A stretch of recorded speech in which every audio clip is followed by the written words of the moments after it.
1970, 80 మధ్య కాలంలో మా నాన్నగారి ఉద్యోగరీత్యా ఊరూరు తిరుగుతున్న మాకు ఒకసారి ఒక ఊరిలో ఒక వింత సంఘటన ఎదురైంది. మా నాన్నగారి మేనత్తైన మా అమ్మమ్మ గారు మాతో పాటే కలిసి ఉండేవారు. ఆవిడ విద్యావంతురాలు, చాలా తెలివైనది. వెళ్ళిన ప్రతి చోట అందరి మంచి చెడులు తెలుసుకుంటూ వాళ్లకు సలహాలిస్తూ ఉండేది. ఏ కొత్త ఊరు వెళ్ళినా అనతి కాలంలోనే అక్కడి ప్రజలకు బాగా దగ్గరయ్యేది. కొంతమంది అయితే మా అమ్మమ్మని మీరు మా ఆతిథ్యం తప్పకుండా స్వీకరించాలంటూ మా అమ్మమ్మని ఇంటికి తీసుకువెళ్ళేవారు. ఒకరోజు మధ్యాహ్నం ఎవరింటికో వెళ్ళి తిరిగి మా ఇంటికి వచ్చే క్రమంలో ఒక ఇంటి గుమ్మం ముందు 25 సంవత్సరాల వయసున్న ఒక యువతి నిలబడి కనిపించిందంట. ఆ యువతి అమ్మమ్మ వైపు చూస్తూ, "రాండి మా అమ్మగారు, మీకోసమే ఎదురు చూస్తున్నానంటూ" లోపలికి పిలిచిందంట అమ్మమ్మని. అప్పుడు మా అమ్మమ్మ, "ఎందుకమ్మా, పద వెళ్దాం" అంటూ లోపలికి నడిచిందంట. గుమ్మానికి ఎడం వైపు ఒకే ఒక గది పెంకుటిల్లు, మిగతా ప్రాంగణం అంతా పిచ్చి మొక్కలతో నిండి ఉందంట. ఇల్లంతా చిందరవందరగా అనిపించిందంట. "ఇంతకీ నీ పేరేంటమ్మా, ఎందుకు పిలిచావు నన్ను" అంటూ మా అమ్మమ్మ ఆమెను అడిగిందంట. లోపలికి వెళ్ళేసరికి ఒక 5 సంవత్సరాల పాప చెక్క గుర్రం మీద కూర్చొని జుట్టు విరబోసుకుని ఊగుతూ కనిపించిందంట. ఇదంతా చూస్తూనే ఆమెతో పాటు ఆ గదిలోకి అమ్మమ్మ నడిచిందంట. దానికి ఆమె సమాధానం చెప్తూ, "నా పేరు గీతమ్మ. నేను ప్రతిరోజు కూలి పనికి వెళ్తూ ఉంటాను. మా ఆయన కూడా పనికి వెళ్తాడు. కాకపోతే వచ్చిన డబ్బులతో తాగేసొచ్చి రోజు నన్ను కొడుతూ ఉంటాడు" అంటూ చెప్పిందంట అమ్మమ్మకి. పుట్టింటికి వెళ్దామంటే చిన్నతనంలోనే అమ్మ చనిపోయింది. దాంతో నాన్న రెండో పెళ్లి చేసుకోవాల్సి వచ్చింది. అప్పటినుంచి పిన్ని కూడా రాచి రంపాన పెట్టేది అంటూ చెప్పి ఏడ్చిందంట ఆమె. "మరి మీ అత్త మామ లేరా అమ్మా" అంటూ అడిగిందంట అమ్మమ్మ.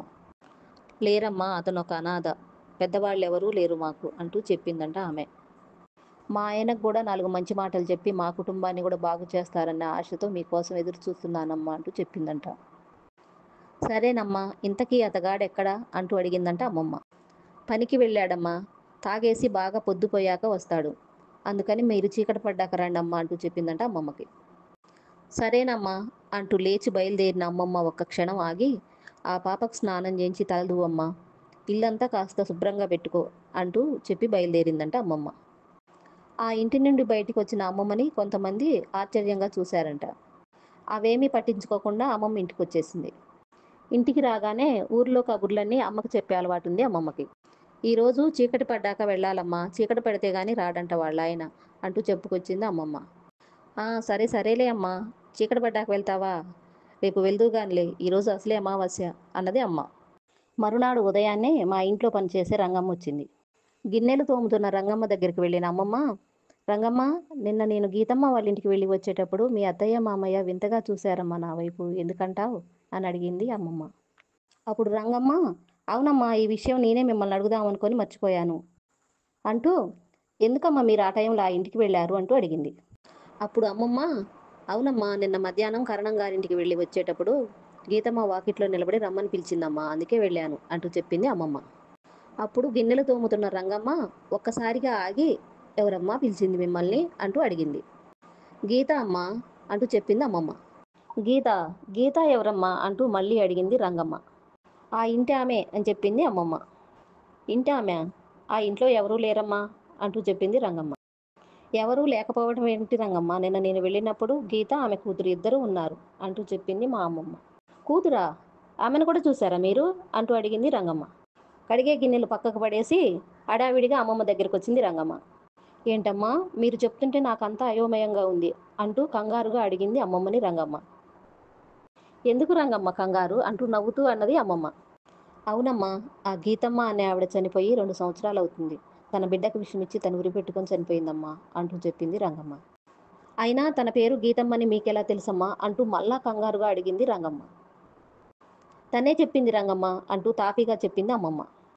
వెంటనే కంగారుగా బయటికి వెళ్ళిన రంగమ్మ కొద్దిసేపటి తర్వాత ఒక నలుగురిని వెంట పెట్టుకొని తీసుకువచ్చింది.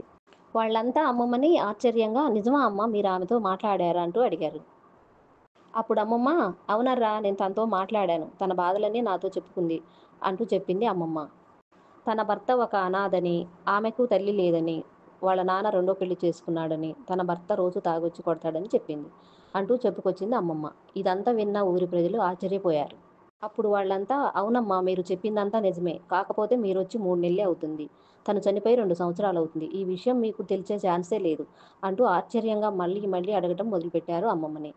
వాళ్ళల్లో ఒకరు ముందుకొచ్చి, అమ్మా ఆ ఇంట్లో మీరేమేమి వస్తువులు చూశారమ్మా అని అడిగారు.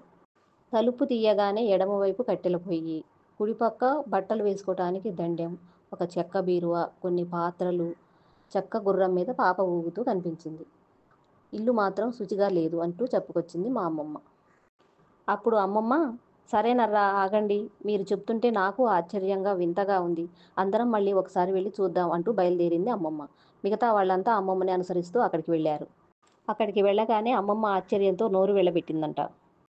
ఎందుకంటే వాకిలి నిండా పిచ్చి మొక్కలు, గుమ్మం నిండా బూజు, తుప్పు పట్టిన తాళబుర్ర కనిపించిందంట. అందులో కొంతమంది అత్యుత్సాహంతో తాళబుర్ర పలగొట్టారంట. తాళం పలగొట్టి చూసిన వాళ్ళంతా ఆశ్చర్యపోయారంట. ఎందుకంటే అమ్మమ్మ చెప్పినట్టుగానే కట్టెల పొయ్యి, చెక్క బీరువా, చెక్క గుర్రం, దండెం, కొన్ని పాత్రలు అన్నీ కనిపించాయంట. కాకపోతే అమ్మమ్మ ఒక గోడ వైపు చూపిస్తూ నిన్న నేను ఆ ఫోటో చూడలేదని చెప్పిందంట. ఆ ఫోటోలో ఆ గీతమ్మ తన కూతురు కనిపించారంట. అప్పుడు ఊరి జనమంతా నిజమేనమ్మా మీరు చెప్పిందంటూ చాలా భయపడిపోయారు. అప్పుడు మేమంతా మా అమ్మమ్మ ఇంటికి రాగానే, అమ్మమ్మ నిన్ను నైట్ ఇంటికి రమ్మన్నది కదా, వెళ్ళినట్టయితే తిరిగి వచ్చేదానివేనా అంటూ నవ్వాము. అప్పుడు మా అమ్మమ్మ, ఏమోనర్రా, అంతా వింతగా ఉంది నాకు అంటూ ఆలోచిస్తూ కూర్చుంది.